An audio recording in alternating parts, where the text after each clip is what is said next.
Dalam nama Bapa dan Putra dan Roh Kudus. Amin.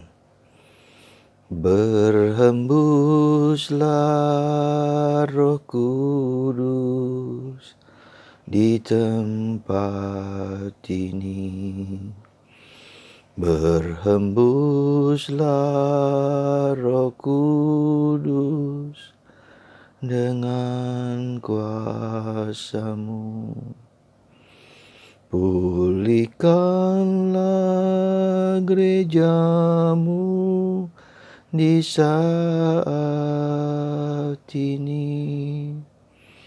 Berhembuslah, berhembuslah sekarang. Urapilah kami dengan minyak baru. Penuhilah kami dengan hadirat-Mu. Kami rindu Tuhan, melihat kuasa-Mu dicurahkan di tempat ini. Dicurahkan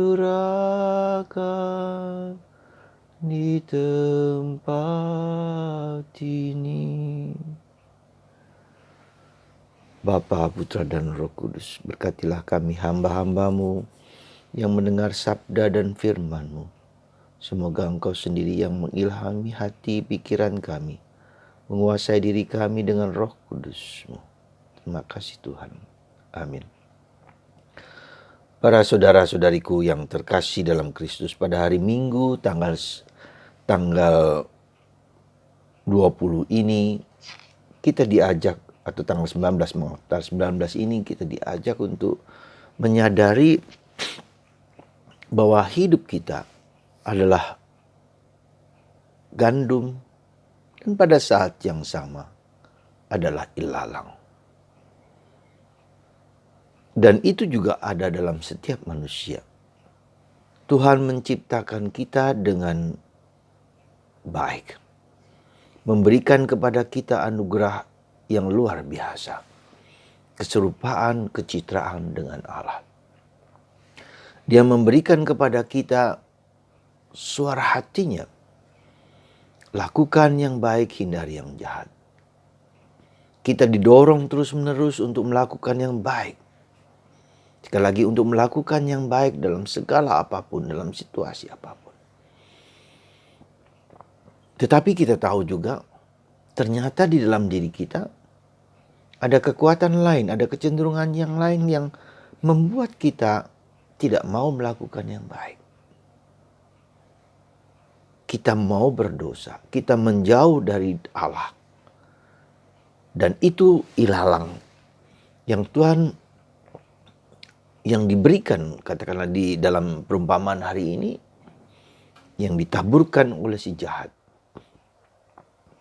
Nah, ternyata suara hati dan ilalang itu harus tumbuh bersama-sama. Tak ada sesuatu pun, tak ada seseorang pun yang hanya gandum.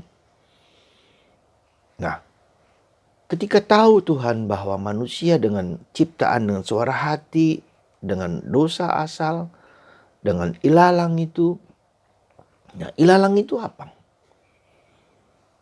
Kita boleh menafsirkan banyak hal, tetapi gereja mengatakan ada 7 dosa utama dalam diri kita yang merupakan ilalang. Yang berupa kesombongan, kemalasan, iri hati, cabul, serakah, kikir, ya, dan kemalasan, iri hati, ya, kesombongan. Ketujuh dosa utama inilah yang bercokol dalam hati kita manusia. Yang kita bisa mencabutnya, tapi umumnya jarang bisa terjadi. Maka apa yang menjadi sebabnya? Bagaimana kita bisa mengatasi berdamai dengan 7 dosa utama ini? Ada orang yang 1, 2, atau bahkan seluruhnya. Kesombongan, kemalasan, kecabulan, serakah, kikir, iri hati, cemburu, marah. Ketujuh dosa ini, apakah saya bisa mencabutnya?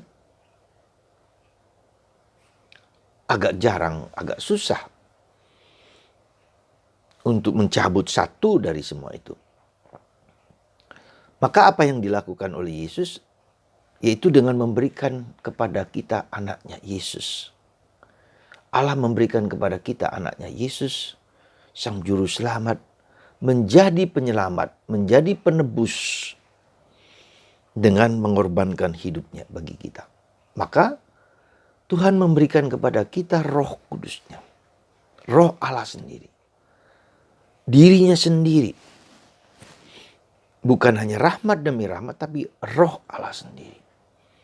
Nah, itulah Roh Kudus inilah yang harus kita dengar, yang harus kita dengarkan, yang harus kita resapkan, yang harus kita kembangkan. Maka dalam bacaan kedua hari ini dikatakan, sebetulnya kita tidak bisa berdoa, tetapi Roh kita membantu kita dalam kelemahan kita. Sebab kita tidak tahu bagaimana sebenarnya harus berdoa, tapi Roh sendiri berdoa untuk kita kepada Allah dengan keluhan-keluhan yang tak terucapkan. Dan Allah yang menyelami hati nurani mengetahui maksud Roh itu, yaitu bahwa ia sesuai dengan kehendak Allah berdoa untuk orang-orang kudus. Jadi ilalang dan gandum dibiarkan hidup. 7 dosa utama dengan kebaikan-kebaikan dalam diri kita dibiarkan hidup. Dan 7 dosa utama itu salah satunya juga adalah luka batin. Keterlukaan kita. Karena ditinggalkan, tidak dikasih, tidak disayangi. Karena dosa-dosa orang tua kita, maka kita mengalami akibat dari perbuatan kesombongan mereka, keangkuhan mereka, ya, kemalasan mereka mengalir juga dalam diri kita. Nah, saudaraku yang terkasih dalam Kristus, ada 2 hal yang mau saya sampaikan. Pertama adalah ketika kita melihat diri kita sebagai ilalang dan gandum, kita menjadi tahu apa artinya bahwa Bunda Maria dikandung tanpa dosa. Dikandung tanpa ketujuh dosa utama itu. Maka dia dengan tulus, dengan gembira, dengan sukacita menerima kabar malaikat itu dalam dirinya. Dan dia bersih murni mengandung Yesus. Kita menjadi mengerti mengapa Yesus dikandung karena Roh Kudus. Tuhan sendiri yang mengintervensi. Rohnya sendiri yang diletakkan dalam diri Bunda Maria tanpa katakanlah bantuan atau kuasa manusia, ya, dalam bentuk sperma. Tapi kuasa Roh Kudus itu yang hidup dalam diri Maria.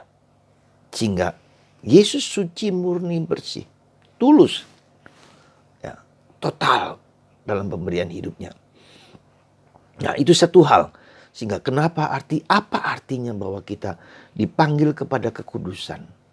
Supaya dengan kebersihan hati, ketunggalan hati kepada Allah, kita memilih Allah di atas segala sesuatu. Maka 10 perintah Allah. Yang pertama adalah sembahlah Tuhan Allahmu.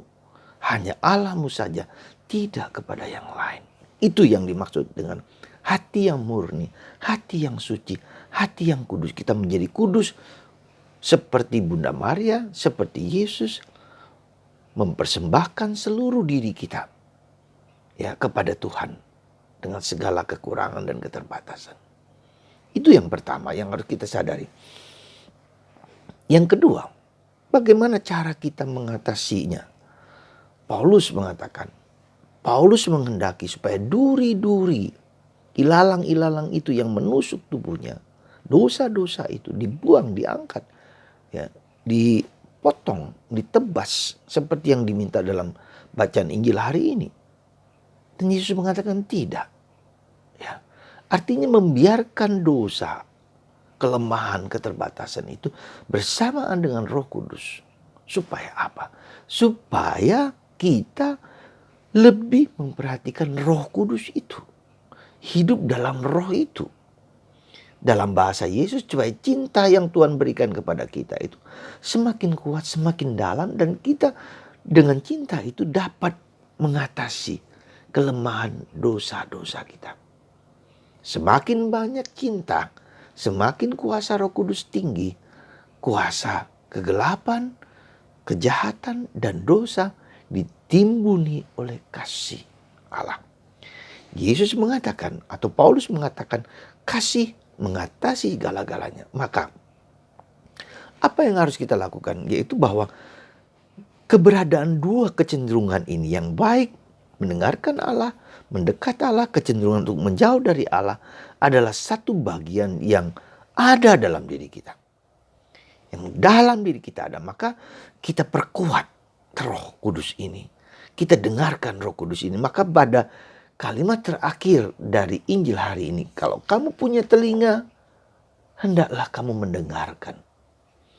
Justru dengan pergulatan, perjuangan, jatuh bangun positif negatif inilah kita semakin peka, semakin tajam, semakin mendengarkan roh yang mana.